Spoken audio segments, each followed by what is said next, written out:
Artificial intelligence. Not that long ago, the term conjured up images of sentient robots and self-driving cars. And while some of these visions of an AI future have yet to materialise, an AI-saturated world is now very much the reality. But what exactly is AI? Practically speaking, there is no universally accepted definition. But what is often being talked about are recommender systems and machine learning algorithms. With near automation, these tools make predictions, recommend courses of action, or simply make processes more efficient. The progression in AI has opened doors we never thought possible in every single industry. But does AI belong in sport? From customization of the fan experience to predicting the next draft talent, advocates point to its ability to harness troves of data and the potential for faster, more objective, and more accurate decision-making. Meanwhile, detractors emphasise the dehumanisation of sport and the looming threat of job losses as AI replaces human labour. Those in the know perhaps take bigger issue with the potential for systemic and often prejudicial bias to be built into AI's very core. So what, if any, are the limits for AI in sport? Will it help to achieve new levels of exciting, never-before-seen gameplay? Or will too much cause sport to no longer be considered sport at all?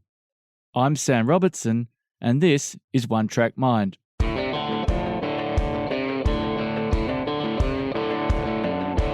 Hello and welcome to One Track Mind, a podcast about the real issues, forces and innovations shaping the future of sport. Actually, today I wish you all a particularly special welcome as it marks our very first episode of the podcast. I'm your host, Sam Robertson. As a Professor of Sports Analytics at Victoria University in Melbourne, Australia, and as one of the directors of TRAC, a large portion of my life revolves around sport.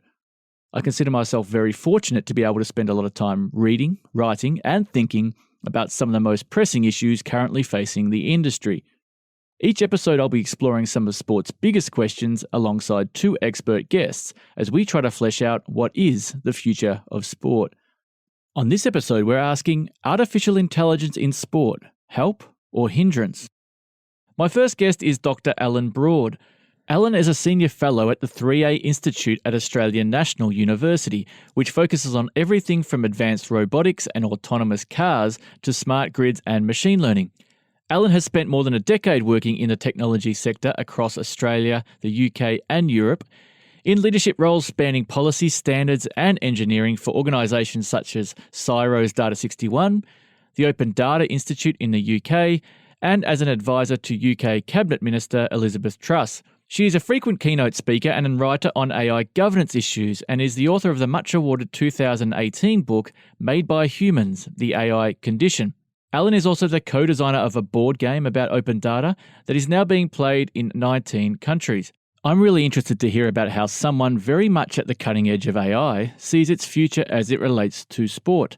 Alan, thank you so much for joining us. Thank you so much for having me. So before we get into any topic in great detail, I think it's important that we talk about AI itself. I've lost track of the number of different ways I've heard it described, and you probably are the same. But I've also heard some reasonably strong arguments to suggest that the term is in fact problematic. I noticed the way you describe AI in your recent book, Made by Humans, is quite similar to what I outlined in the introduction. Is this still how you would define it today? Yeah, pretty much. It's been 2 years since the book was published, and I think my advice remains to anyone speaking about artificial intelligence is to ask for a more specific term to describe what they're doing, because there typically is one. Yeah, and I mean, do you have a view on what those buckets outside of that would be? For example, is it prediction that you're talking about? Or is it automation? Is it machine learning? Or do you have a view on that? Or is it really quite a continuum rather than a classification per se? I think it's a continuum. I remember somebody telling me a useful way of thinking about artificial intelligence is that it's whatever a computer can't do yet.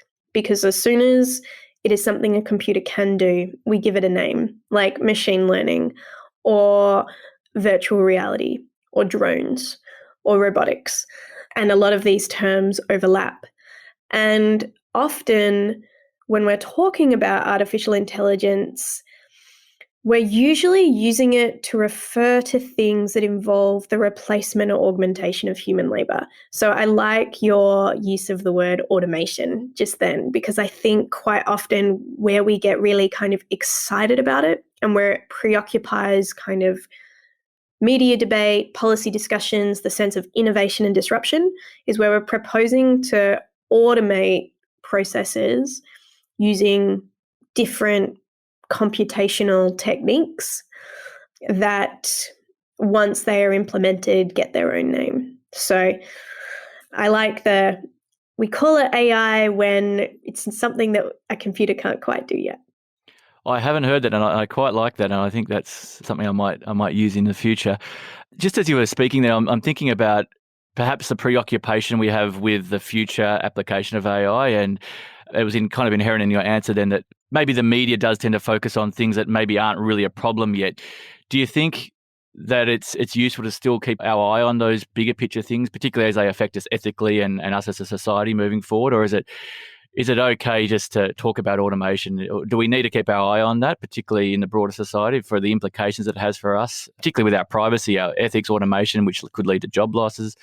Is it premature to worry about that yet, or is it something we should be talking about?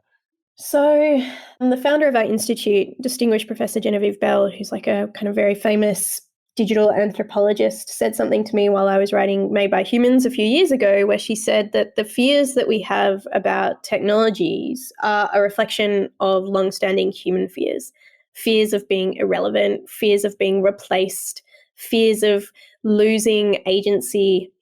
And those have been a part of how we approach the business of work, how we approach leisure, how we approach our relationships with governments in ways that predate the current suite of technologies that we call AI. And I think perhaps the comment that I'd make is it is not that we should be more afraid of artificial intelligence. It is that the level of fear we have, I think, is a healthy one that forces us to have conversations, perhaps not about the role technology plays in our lives, but about our relationship to things like labor. Like, what does it mean to do meaningful work? What does it mean to have the ability to challenge decisions made about you? So I think we're starting to move into those conversations and away from Elon Musk's "what about the AI that takes over the world generating strawberry fields forever?" I think we've moved past that, and we're now starting to talk about it more in terms of humans. It's interesting, that response, because it picks up on something else I wanted to talk to you about, which is really related to this in terms of whether it's an education problem, and whether we need to raise the literacy, so to speak, of people's understanding of not only AI but technology in general. I'm reminded of the old Carl Sagan quote about how we've got this kind of society that's completely reliant on technology, but no one understands how it works. Now that's 40 years ago now, but it's the same with AI. But I wonder, just with your response there, it may be less important that people are aware of how it all works and more important about what the implications are for them, and in terms of the biases that are built into certain machine learning, for example. And a question I'm really fascinated with, for example, is bias in algorithms versus bias in humans. Obviously, bias is everywhere and in any types of decision-making or judgment. And I think it seems to be those bigger questions that you just raised are far more important than maybe having a better understanding or higher literacy levels in the public of what AI actually is. I guess you made 2 points there. I might tackle them in reverse order because I'm really keen on what it's been like for you working in sports and how you approach the kind of literacy versus comprehension of implications issues, because you've worked with cutting edge technologies in sports where you must face into this every day. So I'm really keen to hear how you've managed it. But just quickly working back from the bias issues, it's completely true that we have bias in the technical systems that we use in the same way that we as humans have manifested bias in different ways. What I get frustrated about is the kind of false equivalence that we place between those two humans are biased. So if our technology is biased, they're just replacing another kind of human bias, because one of the things that is very different about the design of technical systems is that our systems are designed to scale as technical systems, so that something that I design in Canberra, Australia, could be deployed in every state and territory in Australia and in other geographical jurisdictions. So whatever I've put into that could be applied to more people in more contexts than I could reach as me, Ellen Broad, deciding what athlete is fit to play.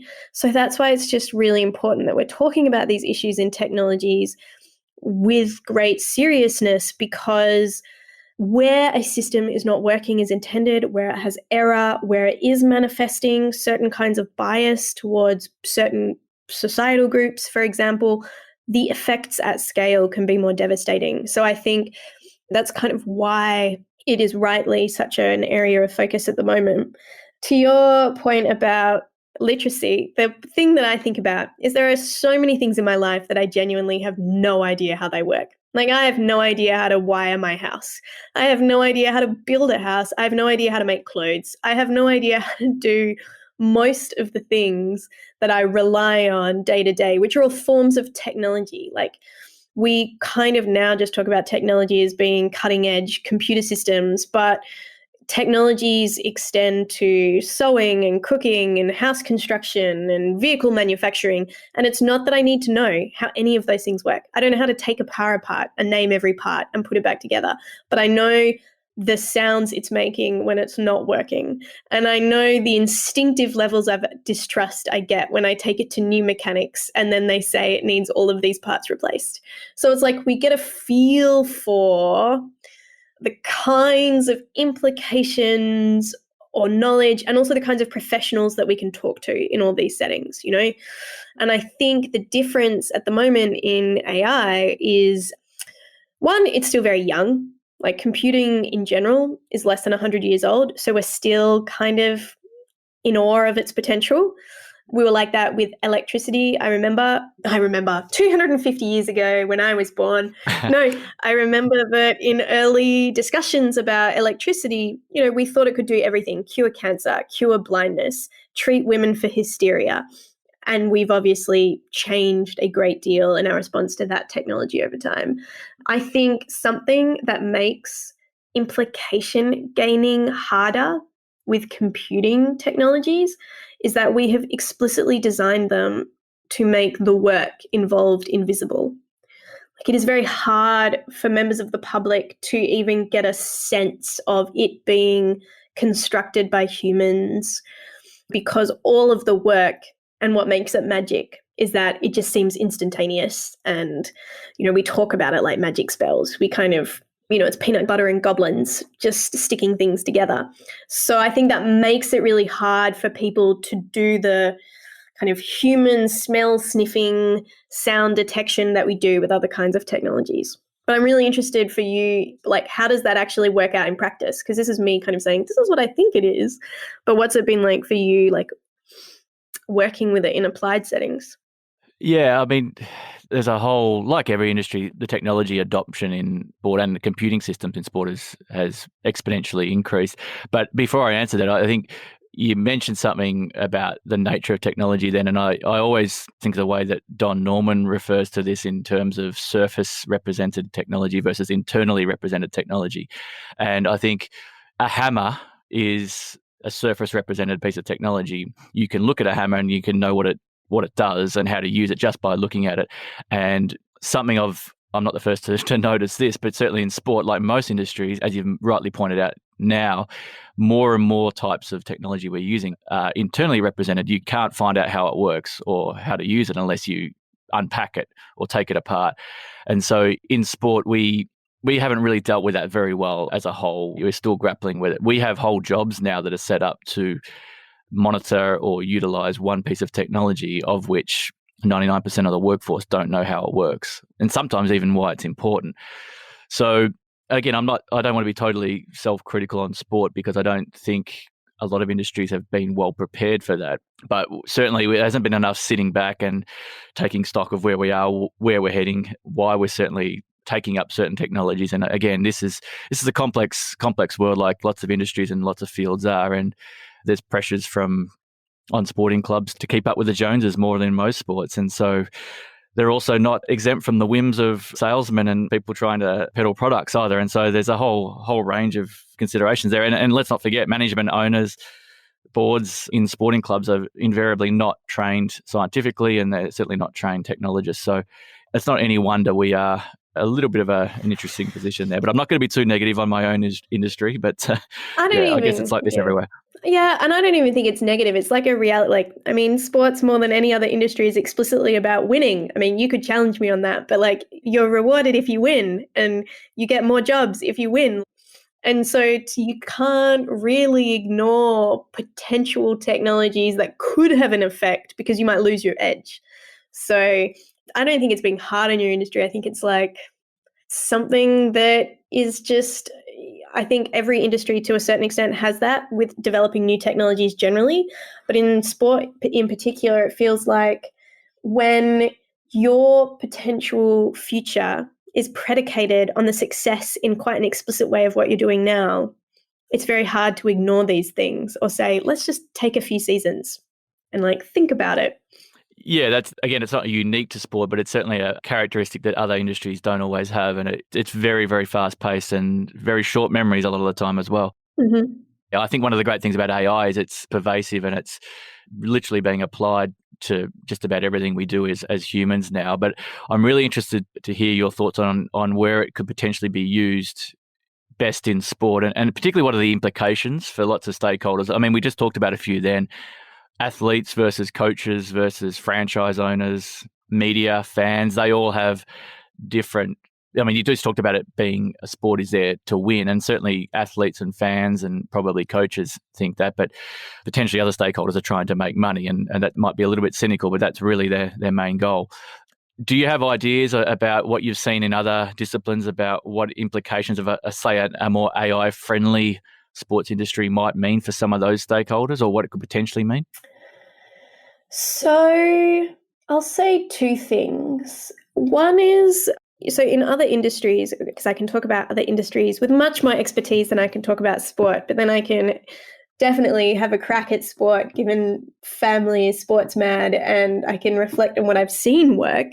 But one of the things that I think we don't talk enough about is that quite often some of your most game-changing applications of AI, so say we're talking about like using massive quantities of data to speed up or automate certain aspects of how you might complete a process, is that quite often AI is really helping us out in deeply unsexy ways, like the administrative side of sport, processing databases of gameplays, changing the way that I know, for example, in HR, to give you a case study that we've looked at, it's not that AI necessarily gives us great advantages in knowing candidates better, because it's just really hard to know how people are going to perform in a workplace for a bunch of reasons unrelated to the quality of their interview, but can help us automate other parts of this otherwise deeply painful process, like randomly allocating CVs to humans to look at, or creating a more streamlined workflow so it's easier for humans to get to the bits of the applications that are really important to deciding who should be a candidate for a job. And so that's not replacing the human looking at the other human. It's like making it faster and more targeted and easy to find the bits that you need. So I think there's likely, you're probably thinking of them right now. I can see you smiling because we're on video, that there are many like elements of processes in sport that are not the magic spells sexy bit at the end where you're like, I can predict when you will have an injury exactly to this extent, but you could automate parts of the process that make injury prevention easier and more targeted for humans. So I think unsexy processes, we get a huge kick out of using massive quantities of information and kind of more sophisticated computing techniques that just help us speed those up. So, and even just things like in sports, I imagine you would focus as much as in other sectors on things like the effects of weather and ground conditions and ball bounce on a range of aspects of the game, depending on what game that is, where these are more measurable using a range of sensors in ways that perhaps are not so kind of calling on us to make assumptions about what the data is telling us. Like if you're just trying to understand quality of ground conditions, effect of weather, they're kind of more, I hate to use the word neutral, but they're like, we can collect lots and lots of information about them and we use them as a close proxy for what we're trying to measure.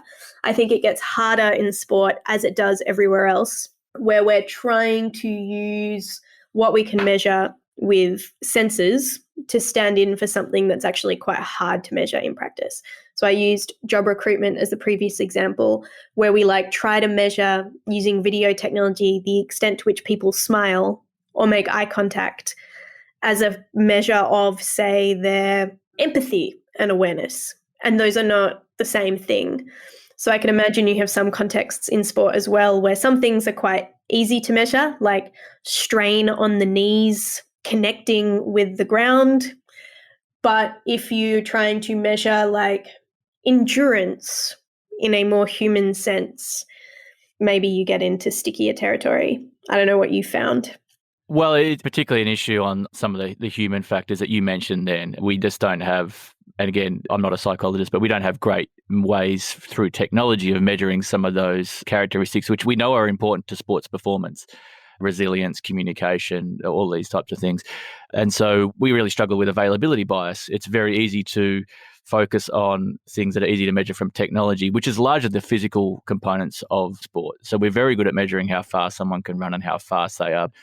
And that does draw our attention to them more than perhaps they should. There's some understanding of that, I suppose, but we've still got a way to go.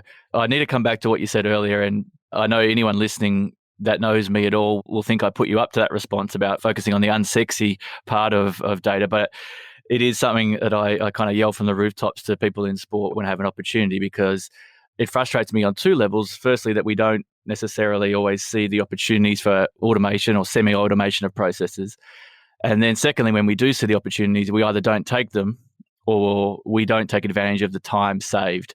And again, evaluation of a player or in a team sport accurately and reliably could be done in somewhat semi-automated fashion now, but yet coaches still enjoy spending 6 hours together in a room on a Monday morning discussing who was good and who wasn't, and then coming to some kind of binary decision anyway, which is generally deferred to the most senior person in the room. So this is where we're at, and this is not, a sport-specific problem. It's just something that's inherent all over the place, I'm sure.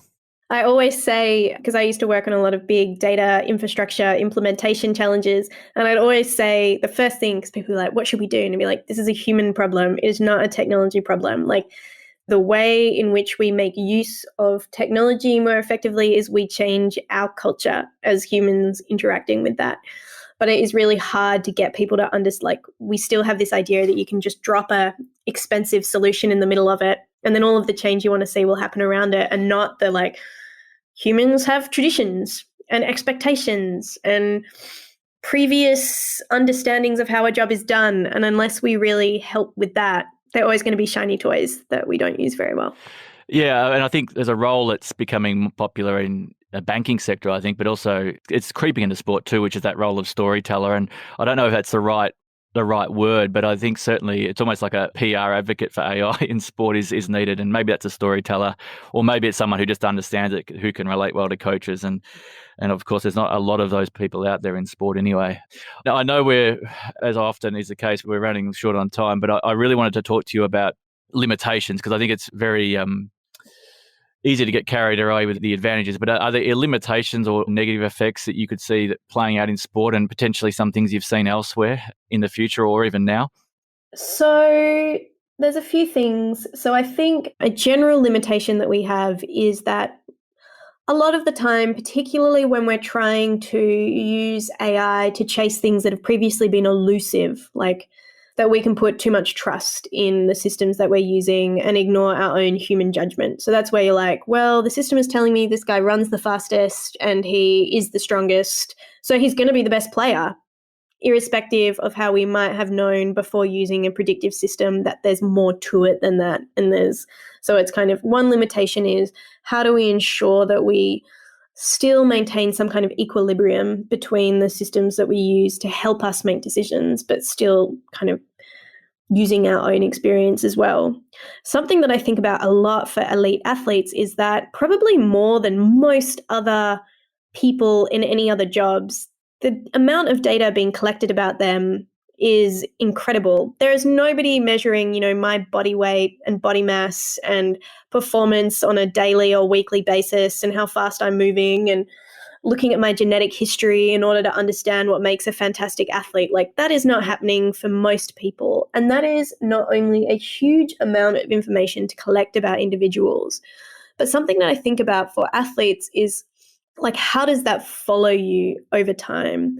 Like, we know, for example, that your injury record is a factor in the kinds of future opportunities you have with different clubs.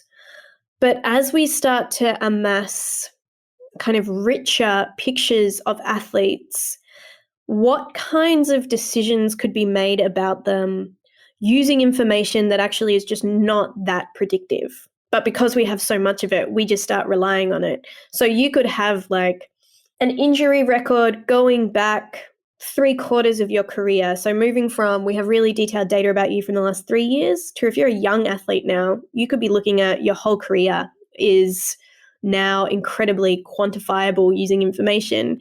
And how do you allow people to also move on from that, to not be beholden to this digital footprint of the past? So for athletes, I think about that a lot.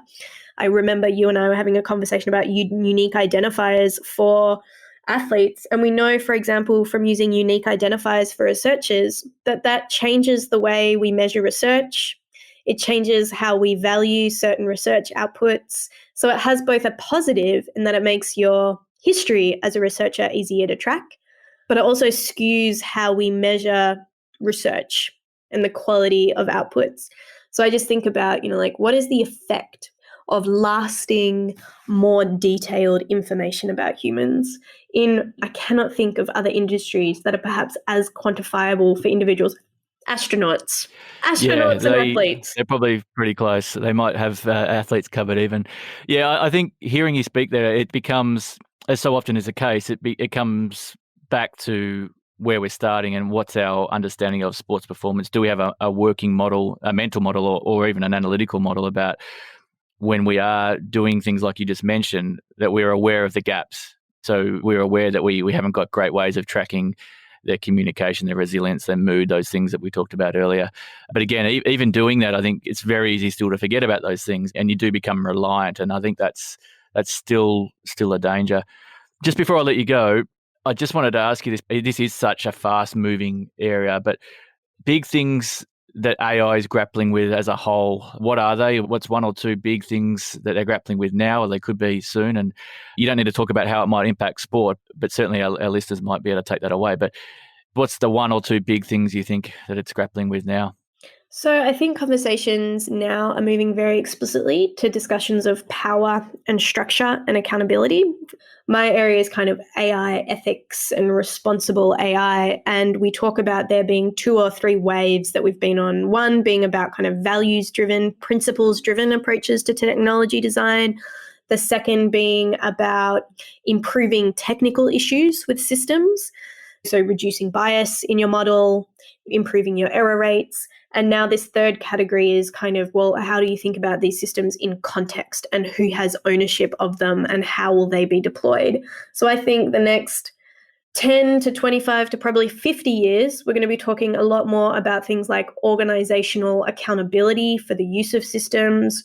We're going to be talking about professionalization of the design of those systems. So it's going to move away from how do we make the system as good as it can be to what are your responsibilities as, say, a team using these systems in high stakes contexts. So if you're going to make decisions that could affect a player's livelihood, what are your obligations in using the systems?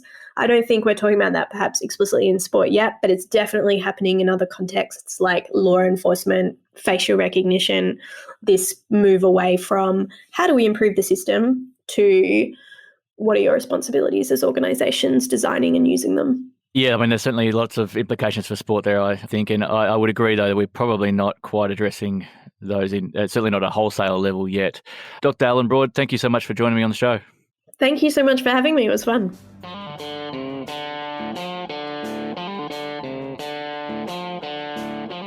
Now for a different perspective on AI from someone who experiences its influence on a daily basis in the professional sporting environment. Dr Xavi Schelling is the Director of Sports Science and Performance for the NBA franchise the San Antonio Spurs, where he has worked since 2014. Prior to that, he worked with Basket Manresa and the successful Spanish under-20 national team.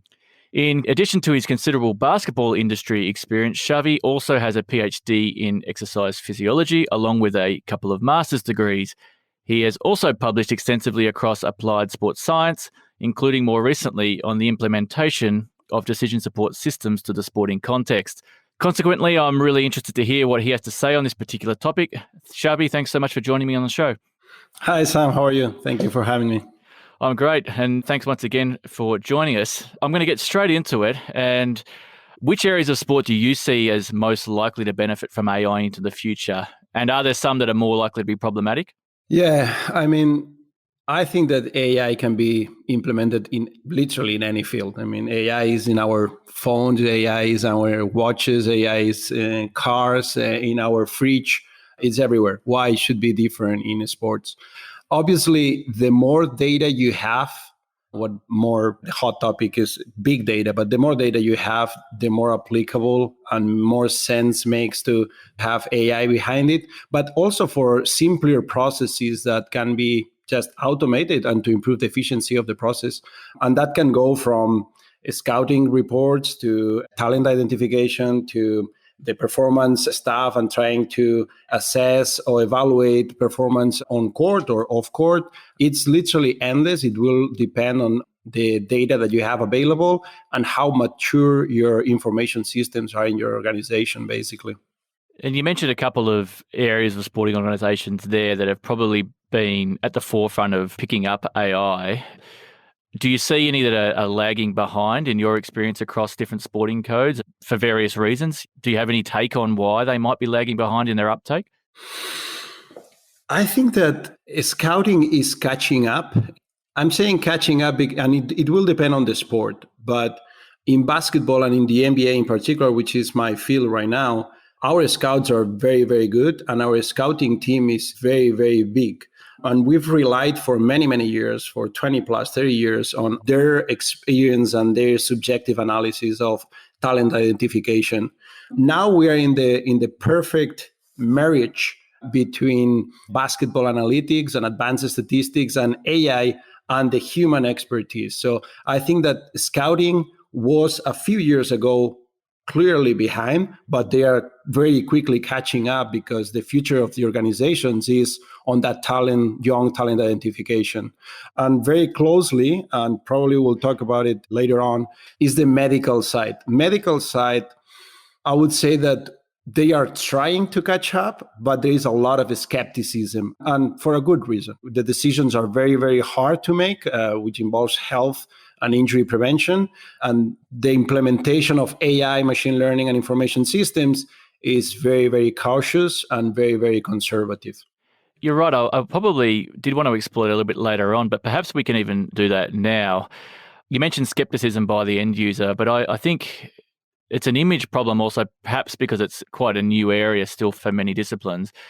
And I feel like that image problem is a lot to do with the human versus machine quandary. And in medicine and other very black and white decision making sometimes, I think if the AI system recommends a course of action that turns out to be the wrong one, sometimes I feel like it might be judged more harshly than if the same error was made by a human. Do you think that's part of the problem with medicine? And maybe injury prediction modelling is something else that comes to mind in that area.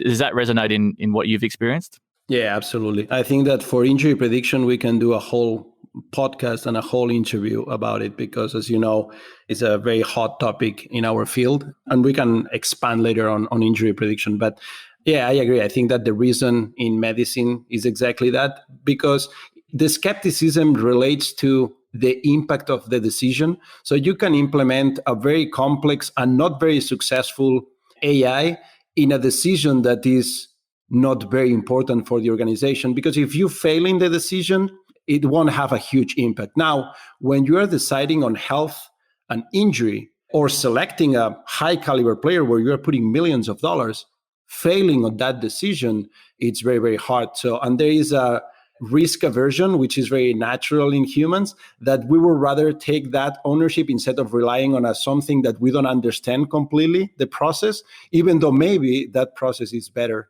than our judgment. But it's human nature, I guess. We need a lot of education. Yeah, and I guess it's also much easier to stop using AI than it is to move on a staff member, which is much more confronting, or discipline them even. So it's quite multifaceted, probably. I guess following on from that a little bit, we talked a little bit about understanding and education, but I think in AI, something that's remarked upon a lot by people, particularly who are working directly with it, is the ability of some of these systems and particularly some of these newer algorithms to be very powerful, but also to be black boxes.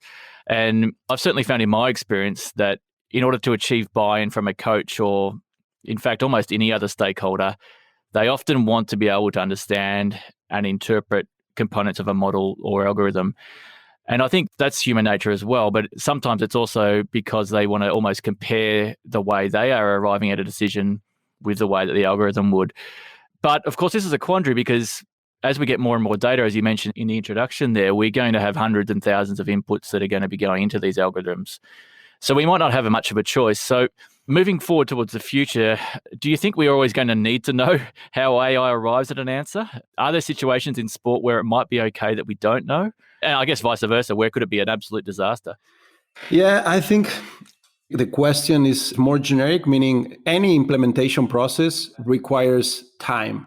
And I would say that when you are implementing AI in an organization, for people that is not versed on AI at all, I think that you have to first build models and decision support systems that are easier for the end user to understand in order for them to embrace it and accept it. And that's the first step of implementation.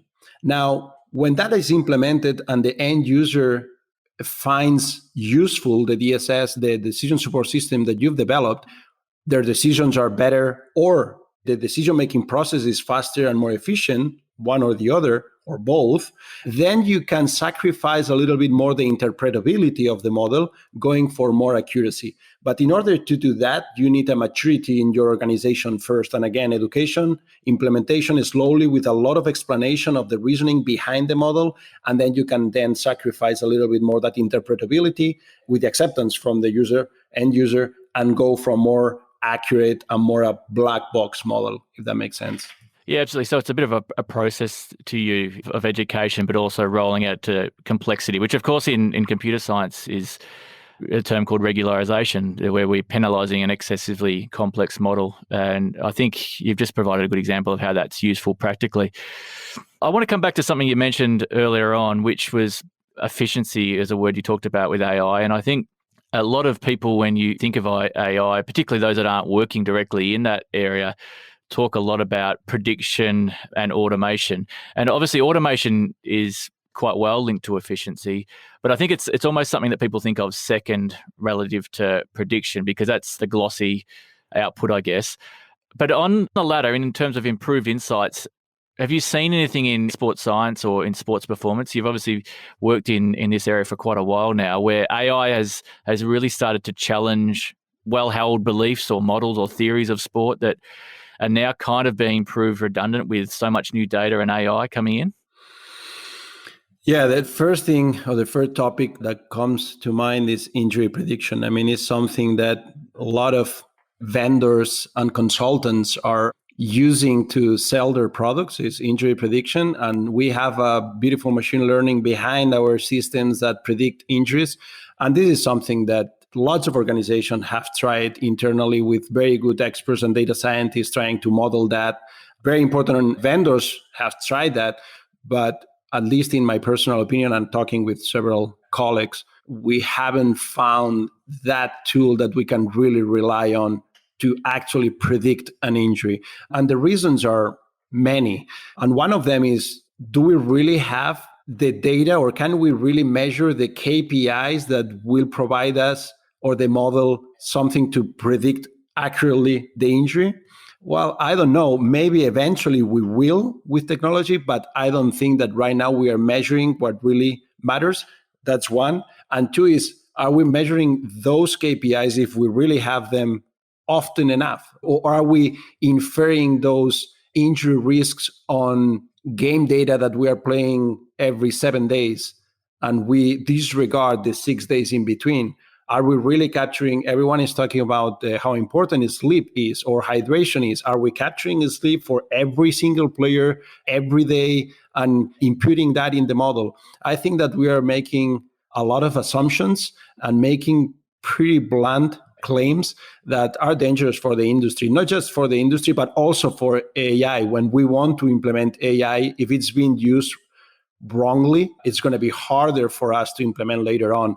It's definitely a use to contextualize the player status that may infer or be related to injury risk, but we have to be very smart on how we do that. We need to know our limitations, and we need to keep growing in implementing the right technology, having very smart data systems. And with this, I also mean data workflows, not just acquiring a new device that has been proved to be good to assess hamstring strength, and another one that has been proved good to assess sprint on court or speed on court, but we have them in isolation. They don't talk to each other. And then we have a sleep monitor that doesn't talk to the hamstring strength. I think that having the right KPIs, having the right data workflow, and then having the right model is good. And once you have that first step, making smart decisions with the information that that model is giving you. Being very careful with it. Yeah, my mind's kind of going to a lot of different places hearing you speak there, but I'm thinking a little bit about the importance of organisations working very closely with industry, in particular in the technology and the startup area. And I'm also thinking about the skill sets of people that are working in organisations. And you mentioned infrastructure and communication, and these are things that can often get glossed over in replacement for someone being brought into an organisation to build a fancy model. I'll talk about the roles and skill sets of people working in sport in a moment, but just on the first point, I wonder, it does seem from your response, and I would totally agree with this, that the algorithms are maybe, or the AI itself is maybe at a stage where it's probably quite sufficient for our use in sport, but it's the inputs coming into these models that needs the greatest amount of work. Are sports and universities and all of these other stakeholders in sport working well enough with the startup industry to make sure they're focusing their time and energy on the right areas? I wonder, is it, for example, if I think about how we evaluate a player in any team sport, I think we do a reasonably good job of connecting on the technical elements of, and probably the physical as well, but we do such a poor job of measuring those human factors of a player's performance, like their communication, their mood, their ability to help a team self-organise, even the way that they are cohesive with a unit on the floor or the pitch or the field. Is that something you'd agree with? I agree 100%. Actually, not long ago, we had an internal meeting and something that we were discussing, an informal discussion about KPIs and specifically on defense, but it could be used on offense. And something that we all agreed, and I had this conversation with colleagues in the past, is we found ourselves talking all the time how important the intent of the player was to do this or that. Okay, how are you measuring intent? Intent is absolutely impossible to measure. And if intent is something that is very relevant to actually assess how well that player is performing, well, we're in trouble because we are missing a huge KPI. Besides intent, which is a very, very good example of an unmeasurable thing, because we will never know if the player really wanted to do that or was just speculating. The other thing that's interesting is when the player is not doing something. Measuring that reliably is really, really hard. There are players that have a huge influence on defense because they are not doing something. And that not doing something, from a team perspective, team behavior perspective, maybe you can infer it, but this is another really hard measurable thing. So I would agree with your statement 100%. And 2 days ago, we were talking about it. I mean, what defines what? Yeah, and again, I think the more complex the team sport, the harder it is to separate that intent.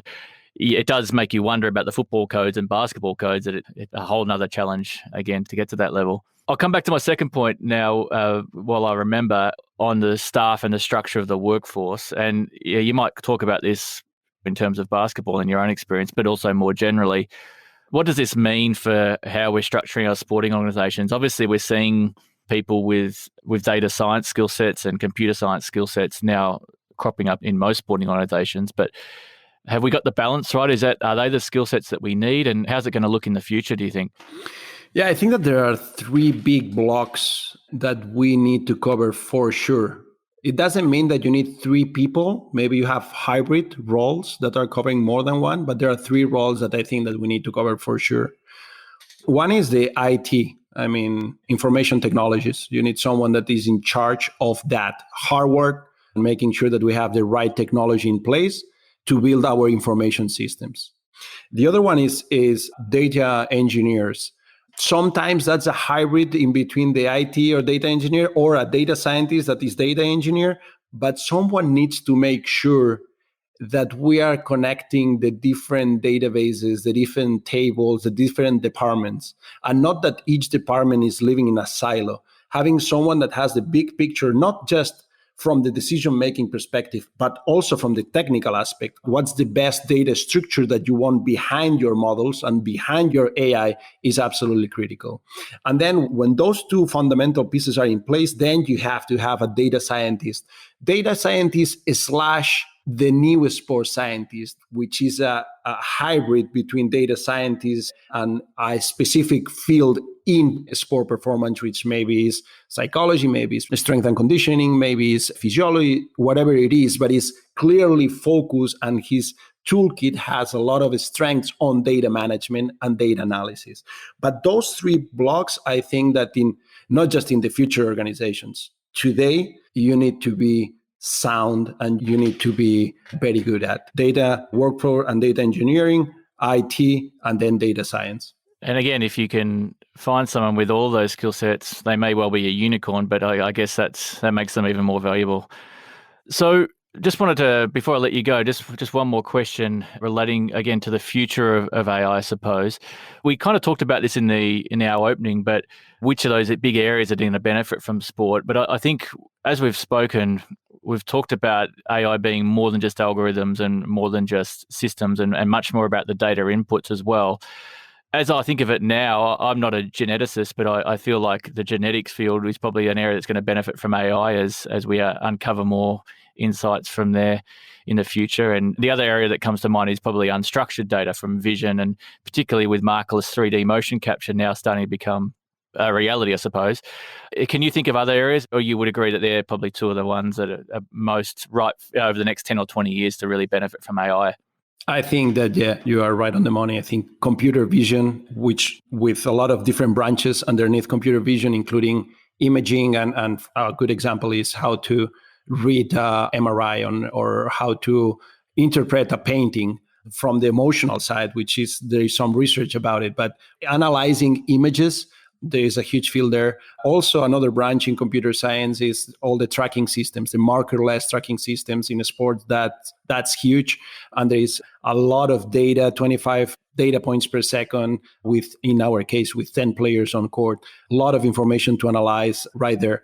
The other thing that I think that will benefit a lot, there are 2 more branches. I think that, as I was saying before, talent identification and roster management are fields that are currently being benefited from AI because it allows you to simulate, which is another very important word that AI will allow us to do, is simulating your future team without actually making the trade. Meaning, if I cluster this type of player that I'm looking for, which is a type A player, I want to find this type A player and put it in my team, and what's the effect on my output.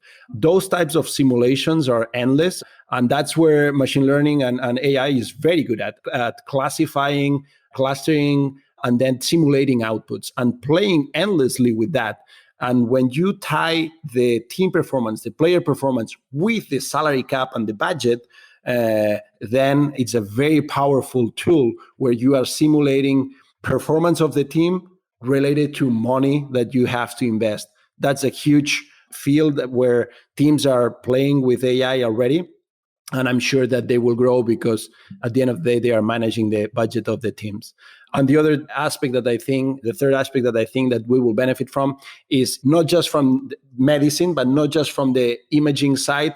I think that there is a lot on medicine/performance where biomechanics and understanding the complexities of human movement, AI will be for sure. It is already being very, very useful. But once we understand how complex systems work and we use smartly AI to deconstruct that complexity, skill acquisition and injury prevention can be fields that will be hugely benefited from AI, 100%. I absolutely agree, and hopefully the students of the current students studying sports science and sports engineering, etc., are all having a good look at or a good listen to that, I suppose, because these are the hard skills that are going to be really important to develop. On that note, thank you, Xavi, for joining us on the show and sharing some of your insightful perspectives on AI in sport. Thank you, Sam. I'm very excited to be part of this project because I think it's a great idea and is the future of our field, if not the present right now.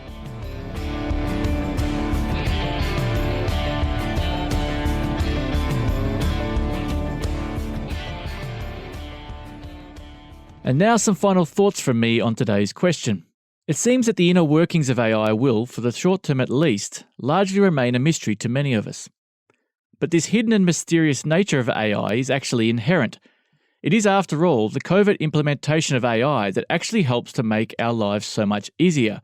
If we were noticing it all of the time, chances are it wouldn't be doing its job properly. Having said this, definitions of AI need to be and can be made clearer. The many benefits of doing this were mentioned all throughout this episode. If we can do that, we're able to start demystifying AI and talking more specifically about what we actually mean.